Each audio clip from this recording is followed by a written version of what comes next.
Seafood is part of the mainstay of Pacific Island communities, and it will continue to do so.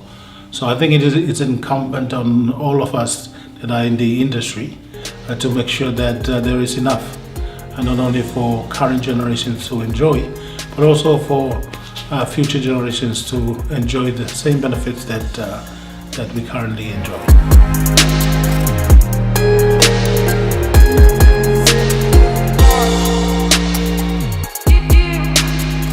This is a very high value market, the sashimi market, especially in Japan and the United States and Europe, of course. The meeting that we are attending this week is the parties of the Nauru agreement, and they are the major players in terms of the PNA Fisheries. The parties to Nauru agreement office, the decision to set it up here was made about 7 years ago, but it was decided on the basis of the operations that I had. So it was sort of a give and take between the parties, the decisions, and also the operations that happen here. If you're around the Pacific or even within PNA, and actually acting in the world as well, this is the biggest transshipment hub.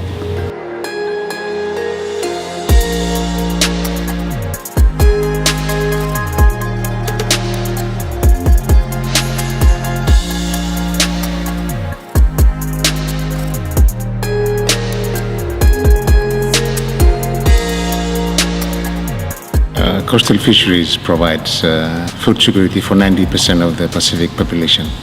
It is the main source of food security and nutrition supply for the Pacific people. The demand is so high, and this is enhanced by a population increase. So there is a huge demand for local communities for food security. And overall, what we try and do is to ensure that everything that we put forward is based on the data and the analysis done by our experts, so that we're actually in the business of assisting our countries to make evidence-based decisions on their policy, their development plans, and how it is that they want to go about fostering that for the benefit of their populations.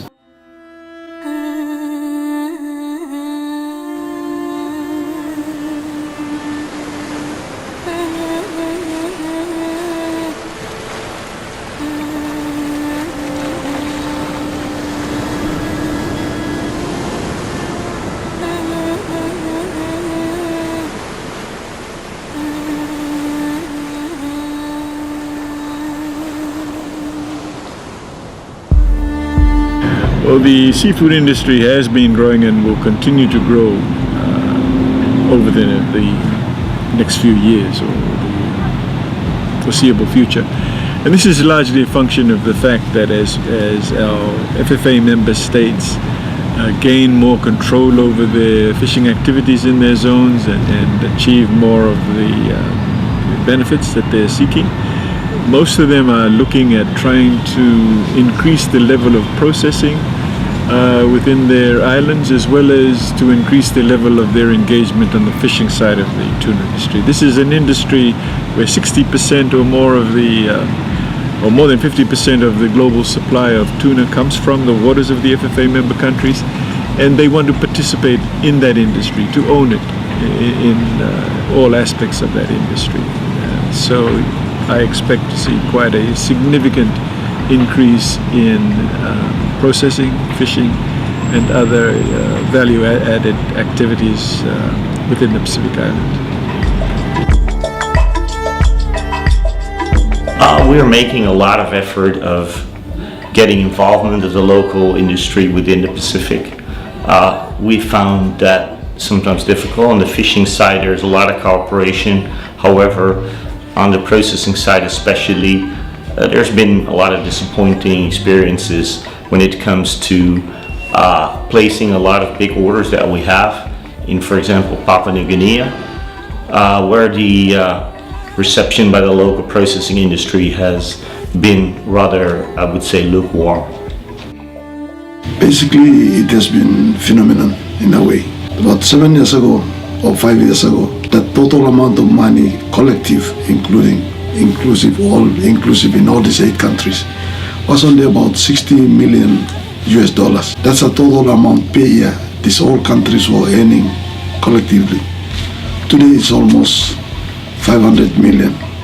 It's gone more than 400 million US dollars in a year. So it has increased by about more than 800%.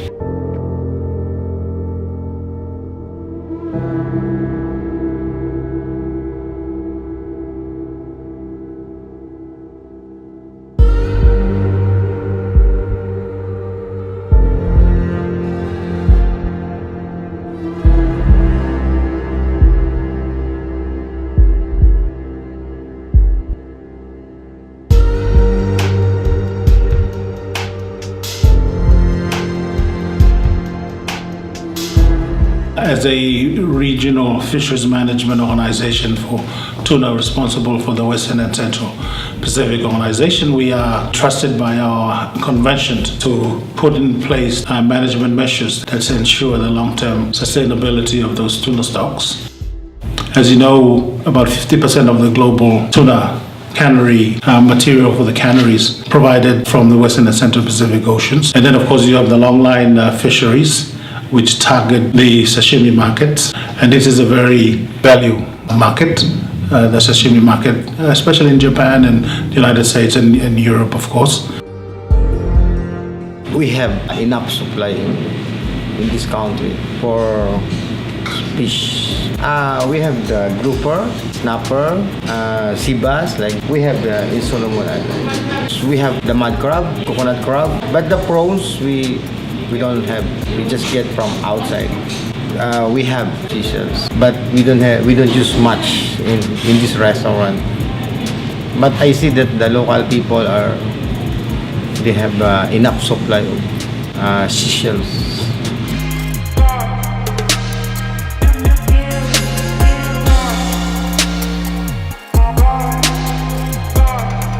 I would say that Pacifico is probably in the history of the Pacific the largest promotion ever of Pacific seafood around the world. We have developed over the last 6 years market presence of our brand Pacifico in 26 countries. We are at the moment showing our logo, which you can probably see here on my shirt, on about 130 million consumer units. I'm very proud to see Papua New Guinea run these initiatives such as the InfoFish forums every 2 years. As a Papua New Guinean myself, I was heavily involved in launching these initiatives, and I think it's only appropriate that this year we again host. But the most important thing is we are not hosting it as PNG, we are hosting it as a Pacific regional conference. So it is the islands, the Pacific Islands that are on the showcase, because there is a much bigger situation. It is my hope that this September event, this International Seafood Symposium, would raise the importance of coastal fisheries profile and the importance of value adding to reduce pressure for export purposes, but also the importance of the Pacific people engagement in coastal fisheries resources, and the important role that it plays in the lives of the Pacific people.